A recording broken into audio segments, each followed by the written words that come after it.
The summer of 1985 draped the small town of Redstone, New Mexico, in a haze of heat and dust.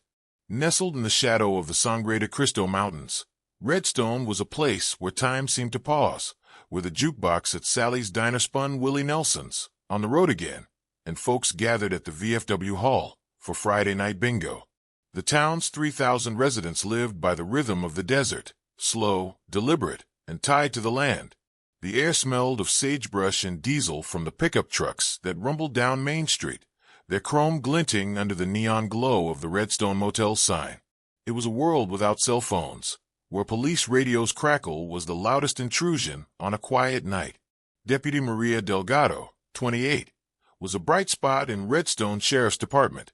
Born and raised in the town, she'd been the first Latina deputy in the county, her dark braid swinging as she patrolled in her beige uniform, her smile disarming even the gruffest ranchers. She was idealistic, driven by a sense of duty to her community, and known for her knack for talking down bar fights at the Rusty Spur. On the night of August 12, 1985, Maria was investigating reports of suspicious activity near the abandoned Redstone Quarry, a sprawling pit on the town's outskirts where kids dared each other to explore the crumbling machinery. She radioed in at 11:47 p.m., her voice calm but curious, reporting a strange light in the quarry. Then silence. Her patrol car was found the next morning, parked at the quarry's edge, doors open with no sign of her. A flashlight lay in the dirt, its batteries dead, and a single tire track led nowhere. The town reeled. Search parties combed the quarry and the surrounding desert, their boots kicking up red dust as helicopters buzzed overhead. Theories swirled. Had Maria run off with a secret lover? Had she stumbled into a drug deal gone wrong? The quarry, long rumored to be a drop point for smugglers crossing the Mexican border 60 miles south, fueled speculation. But no body, no witnesses, no answers. The case went cold, a wound that festered in Redstone's heart. By 2001, Maria's disappearance was a local legend, her name etched on a plaque outside the sheriff's office, her story whispered over coffee at Sally's. Detective Samuel Sam Vega, 48, had been a rookie deputy in 1985, just a year behind Maria in the department. He'd grown up in Redstone, his father a mechanic at the town's only gas station, his mother a schoolteacher who'd read him Raymond Chandler novels at bedtime. Sam had looked up to Maria, her courage a beacon in a town where change came slow. When she vanished, he joined the search, haunted by the memory of her laugh echoing in the station. Now, in October 2001, Sam was a seasoned detective with state police, based in Santa Fe, but called back to Redstone to consult on a new case. His hair was graying at the temples, his eyes carried the weight of 20 years on the job, and his marriage had crumbled under the strain of long hours. Redstone was home, but it was also a graveyard of memories. On a crisp fall morning, Sam pulled his dusty Ford Bronco into Sally's Diner, the bell above the door jingling as he stepped inside. The smell of bacon and fresh coffee hit him, along with the twang of George Strait's Amarillo by morning on the jukebox.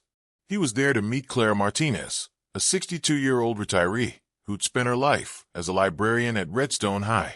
Clara, with her silver-streaked hair and sharp eyes, was a fixture in town, known for organizing the annual Chili Festival and volunteering at St. Joseph's Church.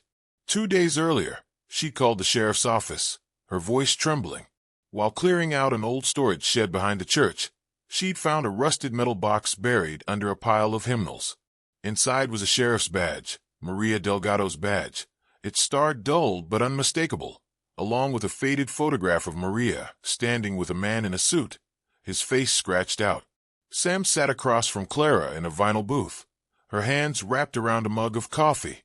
"I didn't know what to do," she said, sliding the box across the table. "I thought it was junk at first, but then I saw her name. It gave me chills, Sam. All these years, and now this." Sam opened the box, his fingers brushing the badge. The photograph was creased, the man's suit suggesting wealth, maybe a politician or businessman. The scratched-out face felt deliberate, a message. "You did the right thing, Clara," he said, his voice steady but his mind racing. "Where exactly was this shed?" "Behind the church, near the old cottonwood," Clara replied. "It's been locked up since the 80s. Father Ruiz gave me the key to sort donations. Sam nodded, his jaw tight.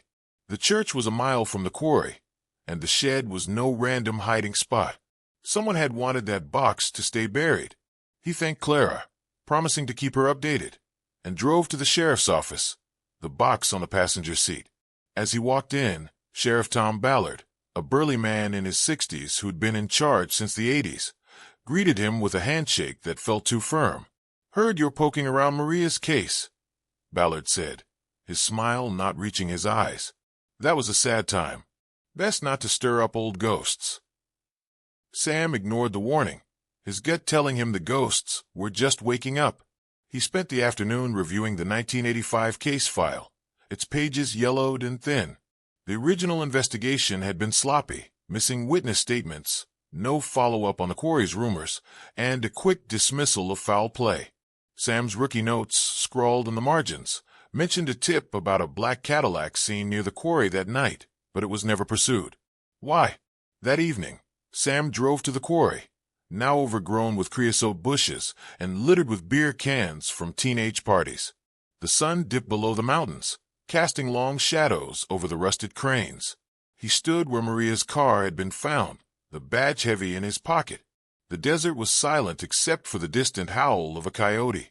Whoever hid that box had known Maria, known what she'd seen. And now, 16 years later, the truth was clawing its way out. As Sam turned to leave, headlights flashed in the distance, a vehicle idling on the ridge above the quarry. It was too far to make out, but it didn't move. Sam's hand rested on his holster, his heart thudding. Someone was watching him, someone who didn't want Maria's story told. The October wind carried the scent of mesquite and diesel through Redstone, New Mexico, as Detective Sam Vega pulled into the sheriff's office parking lot. The morning sun glinted off the Sangre de Cristo Mountains, painting the desert in hues of gold and rust. Inside his Ford Bronco, the rusted metal box containing Deputy Maria Delgado's badge and the mysterious photograph sat on the passenger seat, a silent challenge to the 16-year silence surrounding her 1985 disappearance. Sam's jaw tightened as he recalled the headlights watching him from the quarry ridge the night before.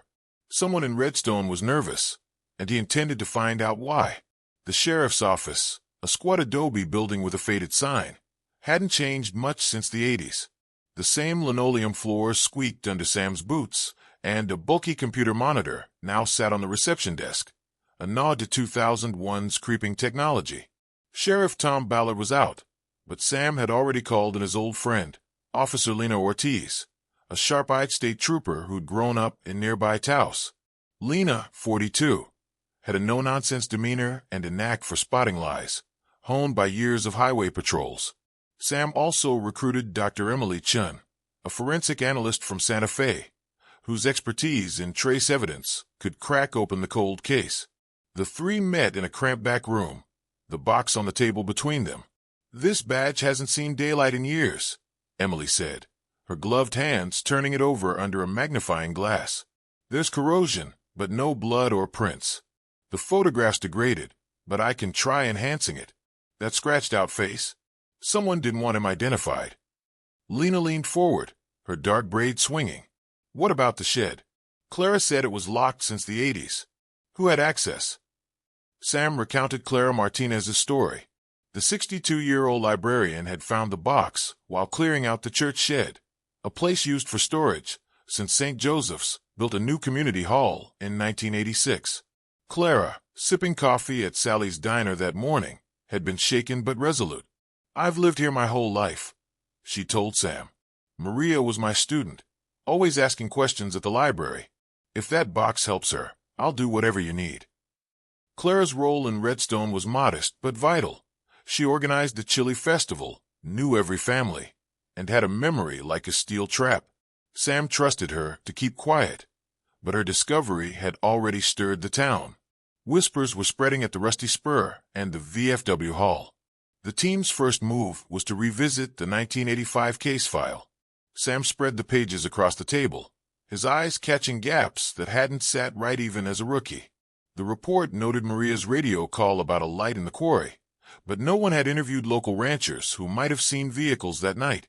The tire track found near a car was dismissed as unrelated, and the tip about a black Cadillac, scrawled in Sam's own handwriting, was buried in an appendix. "This wasn't just sloppy," Sam said, his voice low. "Someone shut this down." Emily nodded, scanning a faded map of the quarry. The quarry's close to the border. In the 80s, it was a rumored drop point for cocaine coming up from Mexico. If Maria saw something she shouldn't have, that's motive. Lena crossed her arms. Ballard was sheriff then. He signed off on this file. "You think he's hiding something?" Sam hesitated. Ballard had been his boss in '85, a gruff mentor who taught him how to handle a drunk rancher or a lost hiker. But his warning yesterday, best not to stir up old ghosts, felt like a line drawn in the sand. "Let's start with the shed," Sam said. "Then we talk to anyone who was around the quarry back then." They drove to St. Joseph's Church, its whitewashed walls glowing under the noon sun. The shed, tucked behind a massive cottonwood tree, was a weathered wooden structure, its padlock rusted but intact until Clara's discovery. Inside, hymnals and old Christmas decorations were stacked haphazardly, but a patch of disturbed dirt in the corner marked where Clara had found the box. Emily took soil samples, her flashlight catching a glint of metal. A broken key, snapped in the lock years ago. "Someone forced this open," she said, then buried the box to keep it hidden. Sam's mind churned. The church was a mile from the quarry, a straight shot down a dirt road. Whoever hid the box knew Redstone's back roads and had access to a locked shed. A local, maybe someone in uniform. Clara joined them, her cardigan pulled tight against the chill. "Father Ruiz gave me the key," she said. "He's been here since '83, but he's frail now, doesn't get out much." Sam made a note to visit the priest, who might remember who used the shed in '85. Clara hesitated, then added, "There's something else. Maria came to the library a week before she vanished. She was reading up on land records, something about the quarry. I didn't think much of it then, but she seemed worried." "Land records?" Sam asked. The quarry had been owned by Redstone Mining Company, a company that went bankrupt in the '70s. Its land was bought up cheap by a developer, but the deal was murky, tied to a county official who'd left town soon after. Corruption wasn't new in New Mexico, where border proximity made smuggling a quiet industry. If Maria had stumbled onto a deal, drugs, money, or land, she'd have been a threat. The team spent the afternoon tracking leads. Emily sent the photograph to Santa Fe for enhancement, while Lena canvassed old-timers at the Rusty Spur. A bartender, Pete Garcia, remembered the black Cadillac from '85. "Fancy car for Redstone," he said, wiping down the bar. "Saw it a few times near the quarry, late at night. Thought it was some rich guy from Albuquerque." No license plate, no driver description, but it was a start. By dusk, Sam was back at the sheriff's office, poring over county records from 1985. The quarry sale was finalized by a county commissioner named Harold Grayson, who'd pushed it through despite protests from local ranchers. Grayson had retired to Santa Fe in '86, his pockets suspiciously full. Sam jotted down his name, a thread to pull. As he locked up for the night, his cell phone, a clunky Nokia, standard issue for 2001, buzzed with a blocked number. He answered, and a low voice rasped, "Leave the quarry alone, Vega. Some things are better left buried." The line went dead. Sam stood in the parking lot, the desert air cold against his skin. Across the street, a pickup truck idled, its driver hidden behind tinted windows. It peeled away before Sam could move, its taillights vanishing into the dark.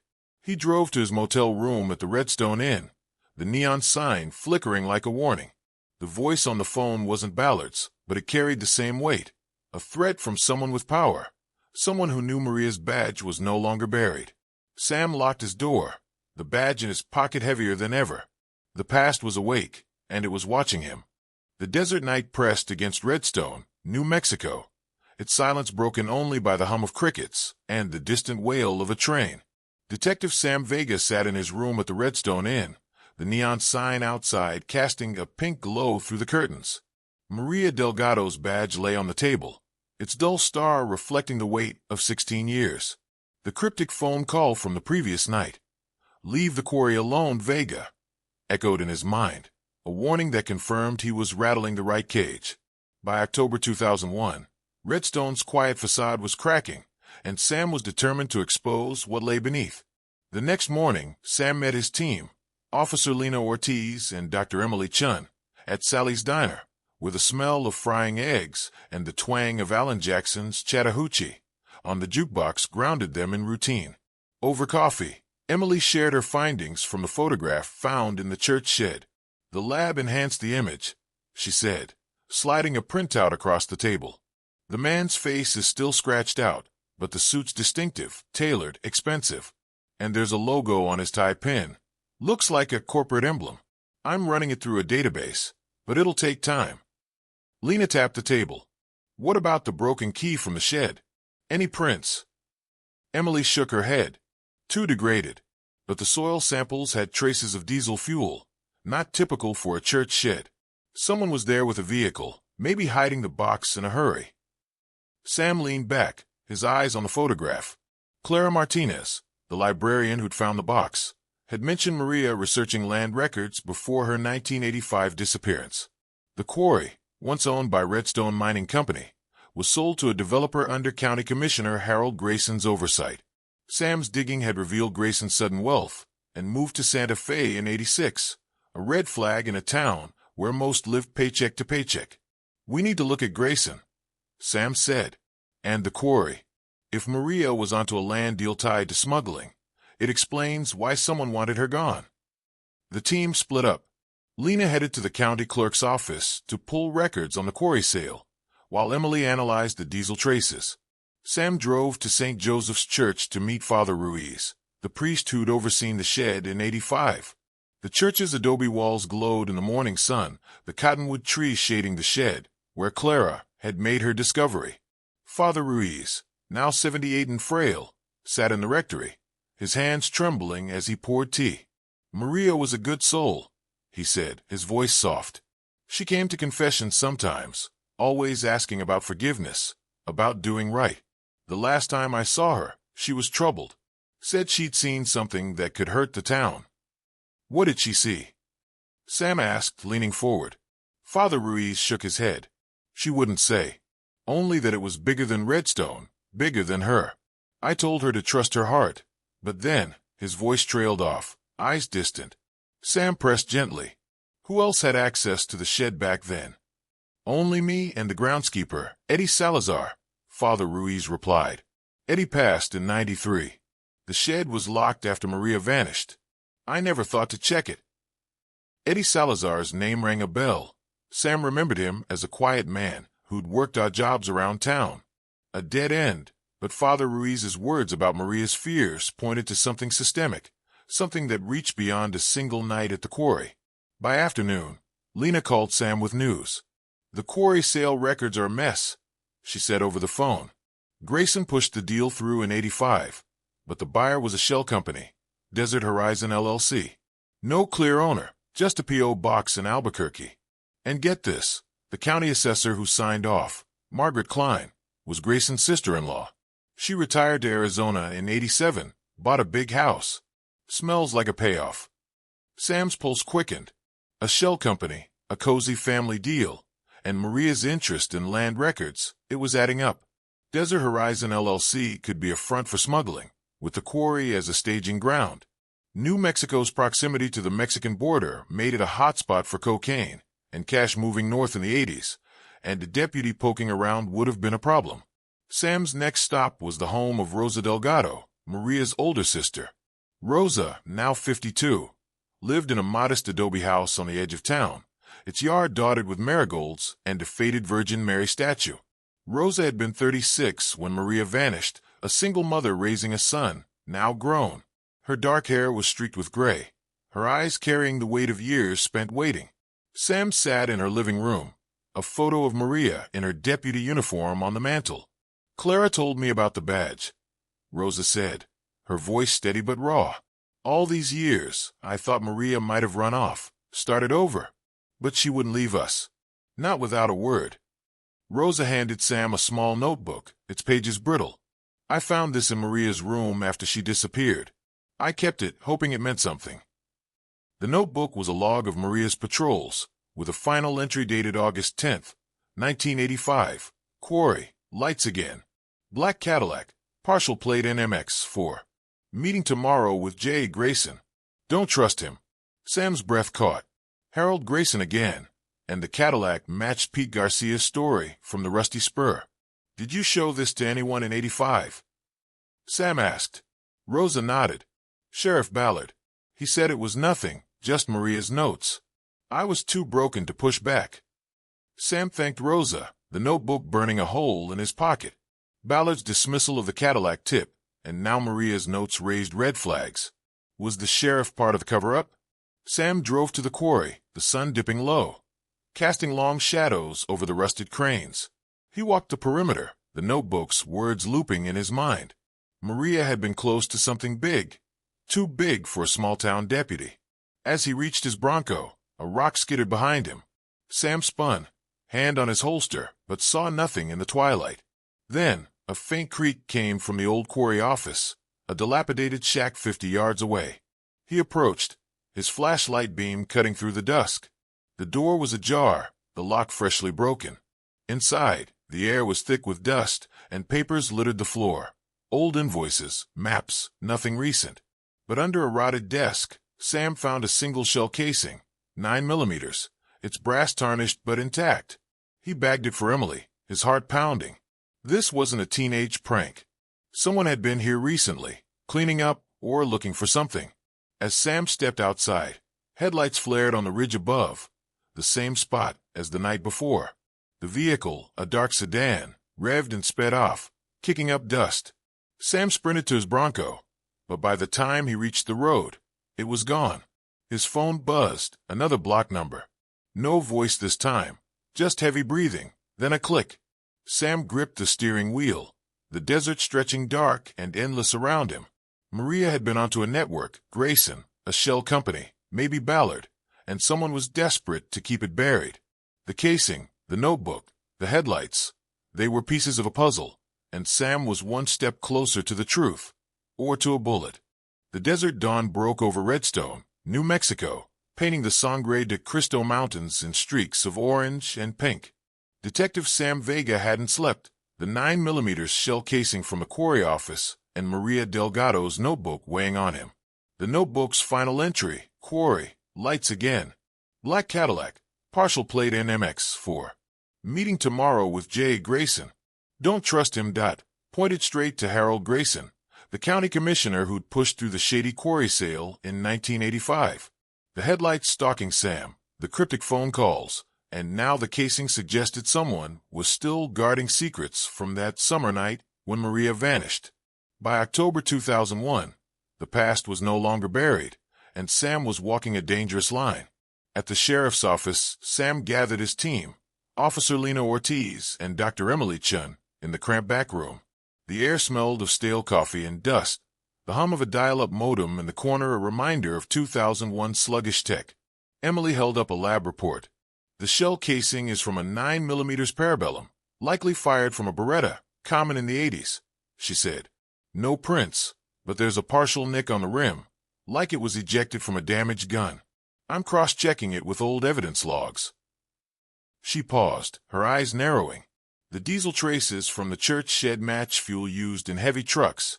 Think smuggling rigs crossing the border. Lena spread out county records on the table. Desert Horizon LLC, the company that bought the quarry, was a front, she said. I traced it to an Albuquerque lawyer, Victor Salazar, no relation to the church groundskeeper. Salazar handled shell companies for big players in the 80s, including ties to a Juarez cartel moving cocaine north. Grayson's signature is all over the sale, and his sister-in-law, Margaret Klein, got a cut. They both left town with fat bank accounts. Sam's mind raced. Maria's notebook mentioned Grayson, and the Cadillac tied to quarry sightings. If she'd caught wind of a cartel-backed land deal, she'd have been a threat to powerful people. But why hide her badge in a church shed? And why the scratched-out face in the photograph? Sam glanced at the enhanced photo Emily had brought. The man's suit and tie-pin suggested wealth, and the logo, a stylized cactus, was vaguely familiar, maybe a corporate or political emblem. We need to find Salazar, Sam said. And talk to Grayson. He's in Santa Fe now, right? Lena nodded. Retired, living large. But there's something else. I checked old sheriff's logs. The night Maria disappeared, Sheriff Ballard logged a call about a disturbance near the quarry, but never followed up. He was the last to sign off on our case file, calling it an accident. Sam's gut twisted. Ballard's warning to leave old ghosts alone felt heavier now. Was he covering for Grayson, or deeper in the network? Before Sam could respond, his cell phone rang. Rosa Delgado, Maria's sister. Sam, you need to come over, she said, her voice tight. I found something else in Maria's things. At Rosa's adobe house, the marigolds in the yard swayed in the breeze. Rosa handed Sam a faded letter, postmarked August 9th, 1985, 3 days before Maria vanished. It was addressed to Maria at the sheriff's office and signed, with a single typed line. Stop digging into the quarry, or you'll end up like the others. Rosa's hands trembled. I forgot about this. It was in a box of Maria's books. I thought it was a prank back then, but now. Sam read the letter again, his pulse quickening.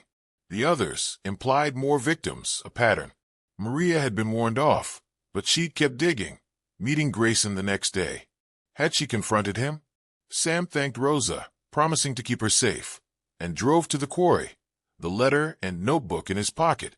The sun was high, the desert air thick with the scent of creosote. He walked the quarry's edge, picturing Maria's patrol car, the flashlight in the dirt, the tire track. The casing from the office suggested a struggle, maybe a shot fired. But no body, no blood. Where had she gone? Back at the sheriff's office, Emily called with a breakthrough. The tie pin logo matches an old New Mexico Political Action Committee. Border Prosperity Group, she said. It was funded by big names in the 80s, ranchers, developers, even a state senator. Grayson was a member. And Victor Salazar? He was their lawyer. The pieces were falling into place. A cartel-backed land deal, a political cover-up, and Maria caught in the middle. Sam decided to confront Grayson. He and Lena drove to Santa Fe, the 2-hour trip winding through pinyon-covered hills.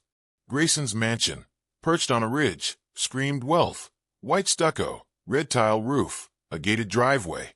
Grayson, now 70, greeted them with a politician's smile, his silver hair slicked back. Detective Vega, Officer Ortiz, he said, ushering them into a study lined with hunting trophies. What brings you here? Sam cut to the chase, holding up Maria's notebook.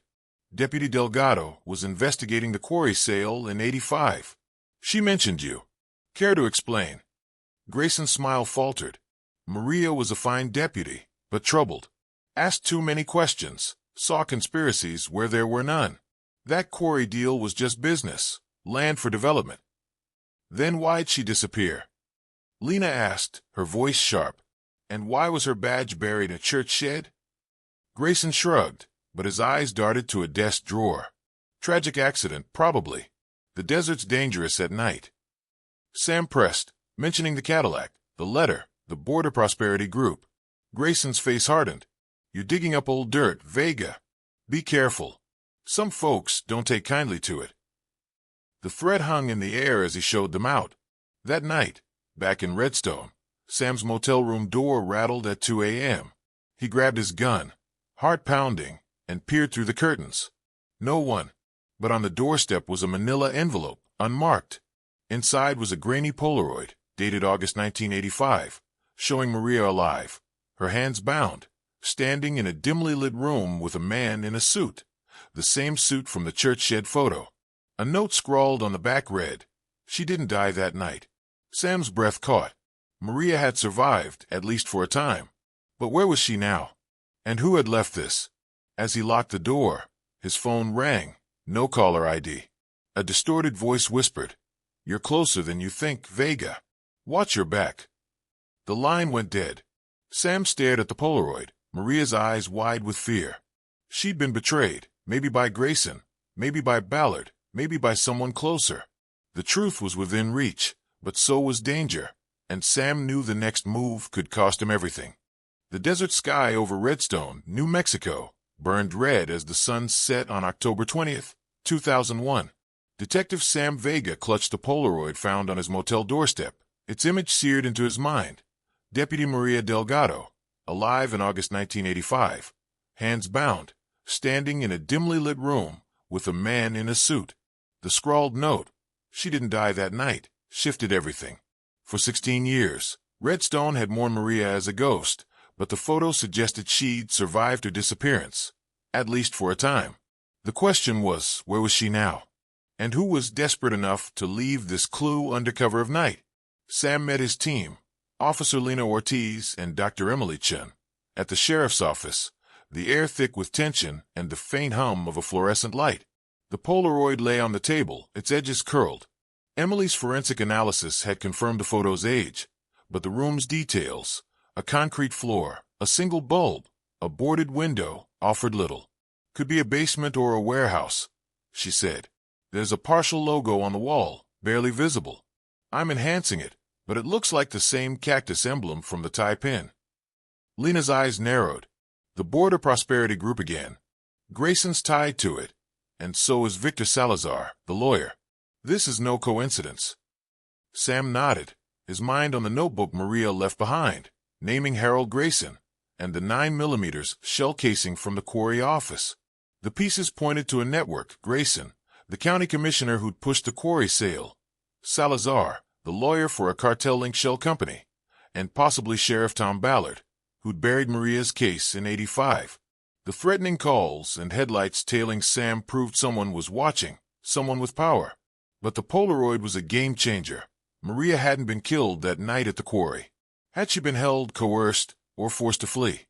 Sam's next move was to track Victor Salazar. Lena's research placed him in Albuquerque, running a small law firm. Sam and Lena drove north, the desert highway stretching under a starlit sky, the radio playing soft strains of Garth Brooks' The Dance. Salazar's office was in a strip mall, its sign faded but professional. Inside, Salazar, a wiry man in his 60s with sharp eyes, greeted them with a practiced smile. "Detectives, what's this about?" Sam slid the Polaroid across the desk. "Recognize her?" Salazar's face stayed neutral, but his fingers twitched. "Deputy Delgado. Tragic case. Why bring it up now?" "She was investigating the quarry sale you brokered for Desert Horizon LLC," Sam said. "A deal tied to the Border Prosperity Group. And this photo says she didn't die in '85. What do you know?" Salazar leaned back, his smile gone. "You're fishing, Vega. That deal was legal. Land for development, nothing more. If Maria got in over her head, that's on her." Lena stepped forward. "A shell company, a cartel, and a deputy disappears. You're telling us that's clean?" Salazar stood, his voice cold. "You're out of your depth.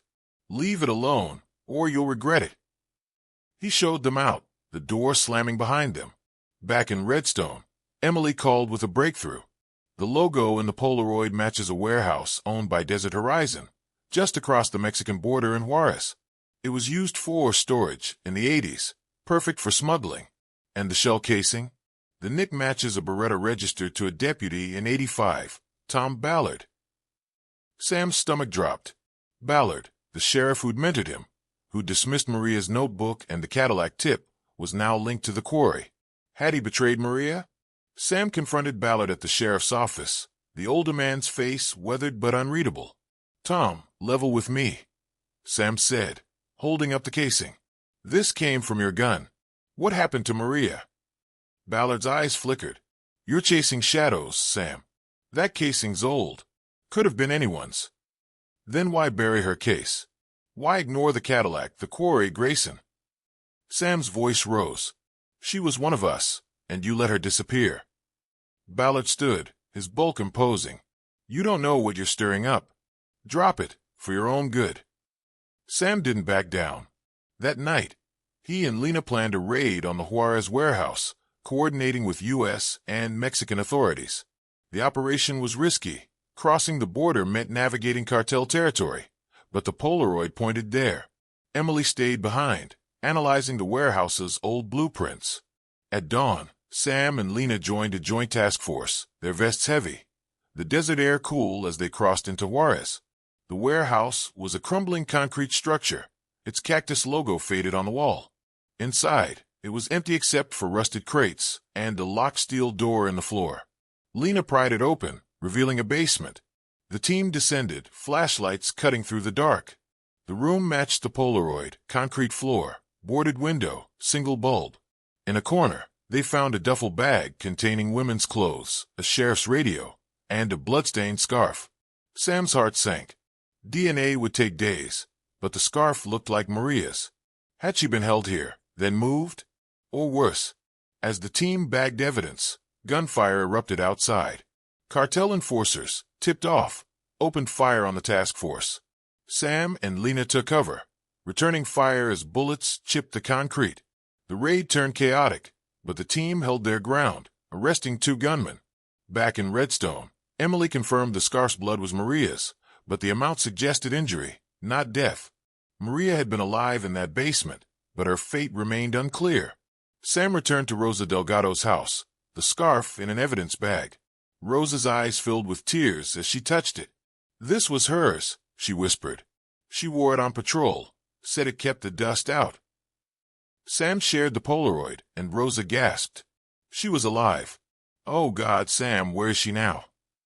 The raid exposed the warehouse as a cartel hub, tied to Desert Horizon and the Border Prosperity Group.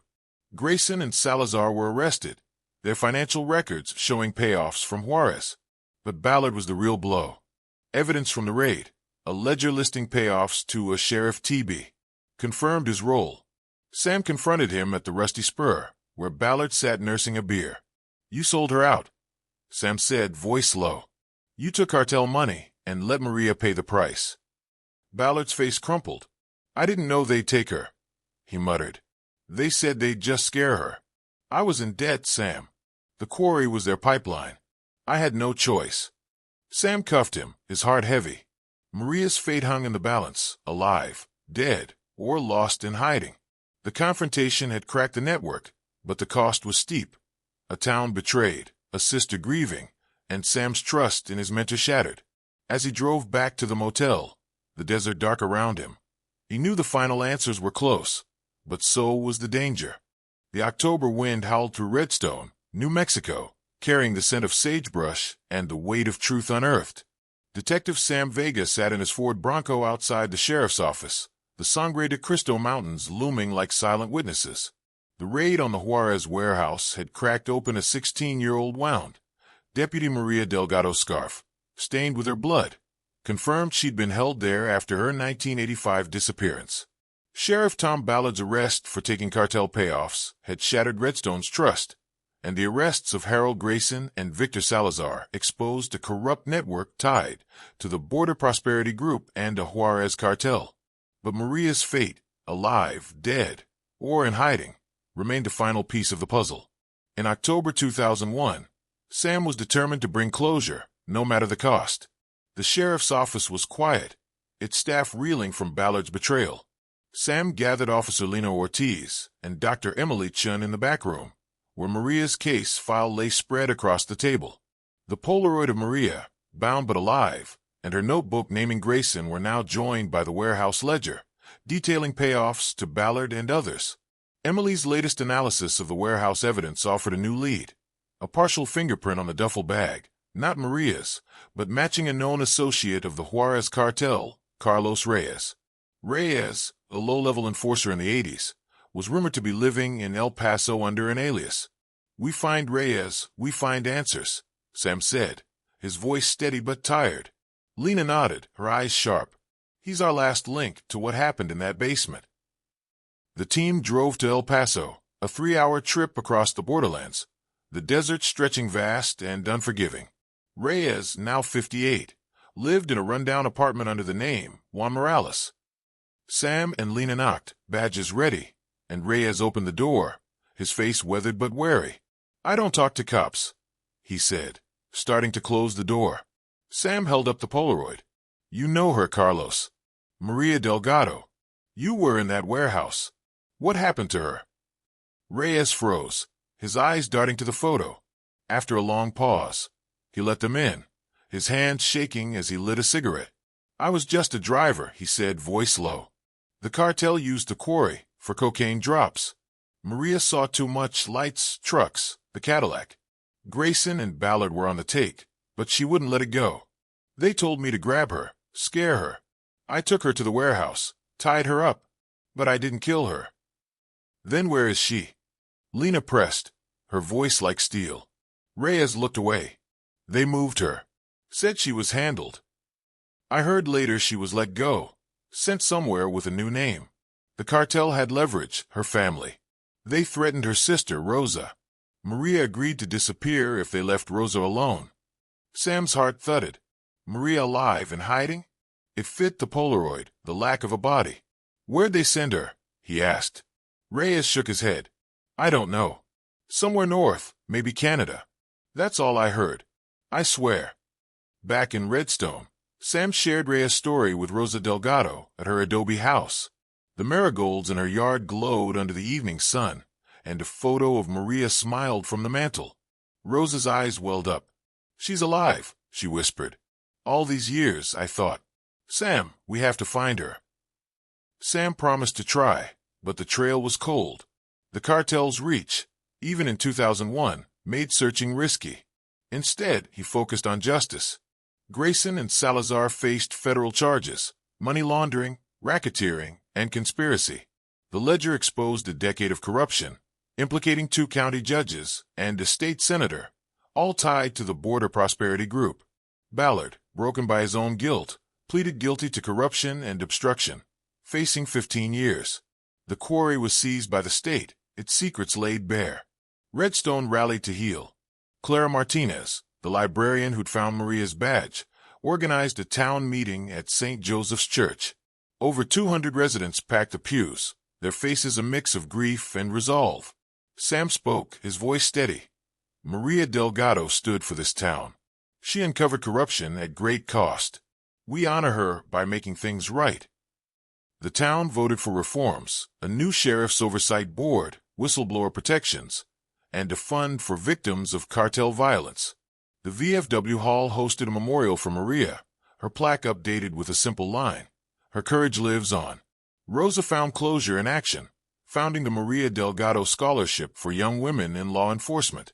She and Sam stood together at the quarry one evening, the crane silhouetted against the stars. If she's out there, Rosa said, she knows we didn't forget her.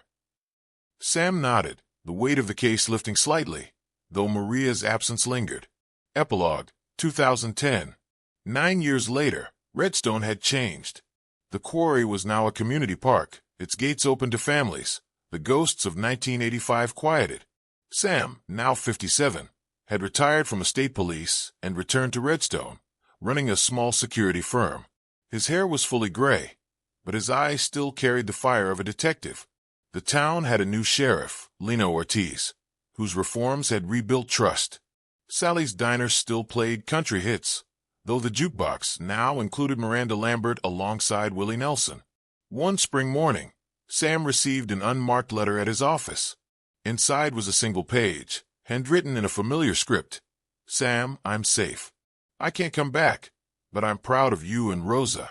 Thank you. M. No return address, postmarked Vancouver. Sam's hands trembled as he read it, a smile breaking through years of doubt. Maria was alive, somewhere, carrying her own scars, but free. He drove to Rosa's house, the letter in his pocket. They sat in her living room, the Virgin Mary statue watching over them. Rosa read the letter, tears streaming down her face. She's okay, she whispered. My sister's okay. They hugged, the weight of 25 years lifting, if only a little. Sam walked out into the desert evening, the mountains glowing under a fading sun. Redstone was healing, its people stronger for it. Maria's legacy, a scholarship, a park, a cleaner town, lived on. Justice had come slow, but it had come. And somewhere, under a northern sky, Maria Delgado was still out there, a survivor, her courage echoing in the town she'd loved.